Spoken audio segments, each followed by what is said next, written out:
But thank you very much for inviting me to join you today. I've sat here and I've listened to everybody else. I feel rather humbled. I've learned rather a lot this morning. If I can impart 10% of what the previous speakers have done, I'll feel quite grateful. What I'm afraid I'm not going to be able to do, if you're expecting certainty, clarity on the issue of displacement of people, conflict, and the consequence for instability, I'm going to disappoint you. You might want to go for an early lunch. This is definitely a grey area. And in preparing what I'm going to say today, I've really struggled, probably more than any other time when talking on these sort of issues, which is a bit of a hope goal, because I was asked if I was happy with the title. I could speak for 25 minutes and more, and probably not present a cogent case. I could sum it up in one sentence, in which case it would probably be, there are a growing number of forcibly displaced people moving around, and sometimes this increases the risk of conflict and instability, which in a globalised world will affect all of us. But I don't think that's the answer either. So what I'm going to do is give you my thoughts on the issues of displacement, conflict and instability, how I think they're linked, and perhaps what we need to be thinking about in the future, what we need to do. And then I'm going to throw it over to everybody for a discussion. It's not from an academic perspective. There are no peer-reviewed papers. It's what I think we can see when we look out of the window and read the newspapers. And it's about the future trends, which have already been touched on this morning. I will not dwell on definitions. In particular, what is a migrant, what is a refugee, what is a displaced person, what is an internally displaced person? Because there is no definitive answer. But the fact is that every day in the news, there is reporting about movement of people. This week, it's those who were displaced by Hurricanes Harvey and Admiral. It's about the Rohingya people fleeing Myanmar. And it's about the playing out in the German elections, the decision in 2015 by Chancellor Merkel to allow 1 million displaced people into that country. There is nothing new about people moving. It's been happening since time immemorial. Whether it's been people fleeing conflict in ancient Greece, or tribesmen moving around looking for better pastures. What has changed is the scale and the numbers of people who are moving. Again, the exact numbers are a grey area, but for the purpose of this, I will use the 2015 UN High Commission for Refugees figures. The bald facts are, in 2015, 65 million people were either asylum seekers, internally displaced, or refugees. Up 6 million on the previous year. The population of this country, 1 in every 113, and perhaps most starkly, that 65 compares with 40 million on the move at the end of the Second World War. And of those 65 million, 12 million were displaced that year, in 2015. They were new displacements, 24 every minute. And that's a 10-fold increase on the figures for 2005. So that gives you some idea of the scale and the magnitude of the challenge. 3 countries are generating a lot of those people: Afghanistan, Syria, and Somalia. And if you believe the popular press, they're all coming to Europe. The reality is very different. 75% of those people displaced never leave the country they were displaced in. They're internal. And of the remaining 25, only a third are likely to move from a developing to a developed country. Of the 12 million in 15, 8.5 remained in their country. 2 million are refugees moving around, and the rest were asylum seekers. Now, some of those displaced this year, those who've lost their homes from the hurricanes or had to be evacuated, hope to come home quite quickly. Perhaps not quickly as they expected, but they hope to be home soon. Some people will never go home, or it will be after decades that they are displaced. But why do they move? Well, I think there are 5 drivers of migration, whether it's chosen movement or forced: social, environmental, political, economic, and demographic. But just because those drivers exist doesn't mean that people will move. What determines it is intervening factors, some of which are positive, enabling, some which are negative, obstructing movement, and the personal or household characteristics of those families. Frequently, forced displacement is a result of conflict or violence, but it can also be from extreme weather, we've seen in the last couple of weeks, or a lack of availability of key resources, such as food, water and energy, which others have spoken about, which in itself is a source of tension and conflict. It is difficult to separate the environmental factors from others, and within the environmental category, the impact of a changing climate. But there is growing evidence that environmental change is playing an increasing part in determining if people will try to move. It impacts on all 5 drivers, and in particular, that related to climate change, either as a result of extreme weather events or the impact of the onset of long-term trends, which others have spoken about. In both instances, extreme weather and long-term trends, the result of impact of resource availability at a time of growing populations, we've heard, increased aspiration for those populations will result in the risk of conflict or tension. And that's why some will describe climate change as a threat multiplier. But the causes of conflict are many, varied and interdependent. Rarely is a conflict caused by a single factor. Again, some of the sources of tension go back many generations. Frequently it's about resources, or rather competition for limited resources, including land. Many displaced people, as I said, are fleeing conflict, but it's unusual if they flee conflict for them to bring the conflict or take the conflict with them. And that's certainly the case when people are fleeing from natural disasters and extreme weather, where they're likely to be weak and vulnerable.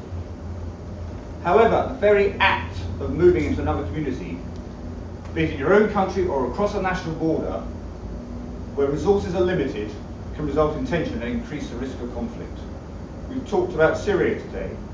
The drought in the rural areas brought people to the towns and to the cities. They only had the limited capacity to deal with them, with their own population, because they were already further people arriving caused bigger problems. And as a result, that tension was one of the contributing factors, along with the others we've heard about today, to the conflict in Syria. Likewise, I think the potential exists for the same thing happening in Bangladesh, with the Rohingya people, which is why the visit yesterday by the Bangladeshi PM to the border and her speech was directed as much to the population of Bangladesh as it was welcoming those who were fleeing Myanmar. The risk of conflict, especially where it's driven by competition for resources, will only increase with the impact of a changing climate. Because at the end of the day, people, as they're going to look after their families, need a home and they need a livelihood. And whilst it may not be the direct cause of conflict, reduced crop yields or failed harvests, resulting in flooding or heat waves, will exacerbate existing shortages and increase the risk of tension and conflict. Evidence exists that such conditions also act as a recruiting agent for non-state actors such as Boko Haram, AQ, ISIS, and the Taliban. And this is particularly so for those who are unable to move. We talk about people who move, but perhaps more challenging are the trapped populations who either have nowhere to move or don't have the ability to move. You have to be relatively affluent to be moving. And it's predicted that there will be tens of millions of trapped people by the middle of this century, all of which is going to contribute to a more unstable world. Now, the question many people ask, particularly in Europe, North America, is, well, what's that matter to us? There are those on both sides of the political spectrum, both sides of the Atlantic, who believe that we can be selective who we engage with and who we trade with. In other words, we can isolate ourselves from these issues. I'd suggest the reality is very different. We live in a joined-up world. What happens thousands of miles away will impact on us as much as it does those who are directly affected. It poses the risk to geopolitical stability. And it's worth pointing out that geopolitical stability is not an end state. It's a prerequisite for sustained economic growth, prosperity, and well-being. And there are many examples of where tension or conflict, or even just a perceived risk of that, has caused reverberations around the world. The impact is frequently economic. For example, interruption of supplies of raw materials, or the volatility of the price of raw materials. Libya produces 2% of the world's energy. 2% of the world's oil. During the Libyan conflict, when that was off tap, the price of oil went up by $18 a barrel. The price of oil also went up when there was a perception that there was going to be conflict in the Straits of Hormuz. 2/4 of a $20 a barrel rise in oil is 0.25% of global GDP. There are disruptions to supply chains. Unstable markets resulting from instability in those countries means there's no one to trade with. People are not prepared to invest in it. You don't get the economic growth that you're looking for. And it can result in terrorism, instigated by non-state actors. Or even just the fear of tension, as we've seen in Europe and America in the last few years, of the perceptions of from mass movement of people. So what is all of this telling us? I said it wasn't an academic perspective, but I reckon that if half of what I said is accurate, it's telling us that we have a problem, an immediate problem, and a problem that needs to be addressed.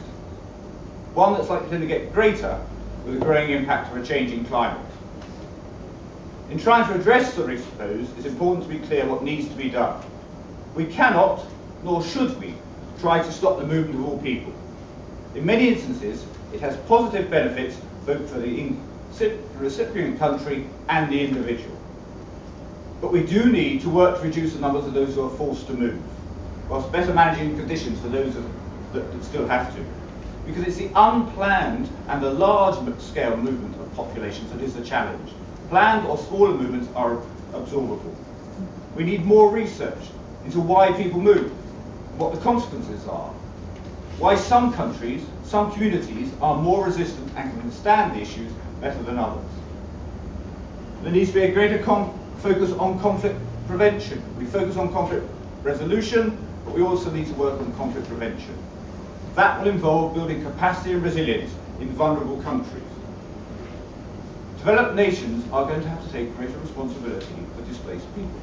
It's in our interest to do so. And both the impact and the causes of the changing climate, as we've heard so far this morning, need to be addressed. This is all going to require much greater collaboration within countries and between countries. We are going to need 21st century methods to deliver 21st century solutions to 21st century problems, rather than residing or falling back on 20th century institutions, which were perfectly good when they were set up at the end of the Second World War to meet the challenges of the second half of the 20th century. But most importantly, and this has been mentioned by other speakers, there is a pressing need for a better narrative. One that's based on fact, not supposition and fear. And one that those who know what's going on speak up and engage in. I used to spend a lot of time teaching students when I was a lunatic running the asylum at the Staff College for the Military to speak truth unto power. If you understand it, you know what's going on, you need to speak truth unto power. There is a quid pro quo. Power has to speak truth unto the electorate, but make it informed power. Thank you.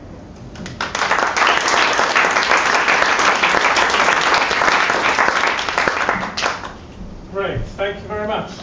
So I'm taking precedent, not using the microphone. Are there any questions for Neil or any comments on his? Thank you very much for that. Could I ask, you mentioned the example of the Muslims which are leaving Myanmar. Has there been any reaction by the Middle East Muslim states to support those people? Because it seems to me that their voice and their financial help could be greater than the UK and America interfering in that situation. I think you're absolutely right. There has been silence so far. That's the problem. And that's the challenge. You know, what we might be describing something in the UK, to a principally UK audience, but that same conversation should be happening in every country. Every country should be speaking up about it. Because, as I said, geopolitical stability is just that. It's global. And instability in one region will be instability or tension or issues in other regions. So they have got to be encouraged to speak up, as much as always turning to the West or developed countries to do the talking. Any other questions? Yes. Thanks very much. The points you raised surely are a reflection of a totally failed UN system. What's your reflection on that? And could we actually get the UN to be functional in these settings? The UN is one of those second half of the 20th century institutions You could throw it out with the bath water and start again, but I don't think you'd ever get there. But you could also evolve the UN. And one of the issues I think the UN has to evolve is what is the Security Council responsible for, what does it look at. From my own experience, when we took climate change to the Security Council the second time to the UK, there was still pushback. This isn't the Security Council business. Well, hang on. Isn't this about the well-being of the population of the world? Isn't this a threat to the well-being of the population of the world, stability and security? There is an assumption that at the end of a UN Security Council debate, the outcome is sanctions. We have to break that assumption. But we also have to recognise that the threats to our prosperity and well-being are changing, and we have to adapt our measures and our institutions to meet those new threats. The big challenge, of course, is that some of the old ones are still there, or re-emerging, which makes it more complicated. Well, I'm afraid that's a fact of life. We just have to accept that. So, yeah, I think the UN can evolve, but it needs the Security Council to do so, and it requires member states, particularly those who have felt that the Security Council has not served them well in the past, to accept that there is going to be that evolution. Is it not the case that the Security You need a Council... mic, David, sorry, at the back they can't hear. Is it not the case that there is an issue, for example, if we take the Myanmar situation, when the UN, I think, has said there's genocide going on, the Security Council is mandated or should be mandated to act, and has failed to do so in many situations, including Rwanda, including in the Balkans, and now it appears in Myanmar, and probably many other examples as well. Yeah, I'm sure there are examples. I think there's also an issue of capacity. And a lot of the attention of the Security Council at the moment is focused on North Korea. And deals have been done to get albeit a rather weak measure through the other day. And that has a bearing on it. Right, any other questions? Okay, thank you very much. Thank you very much.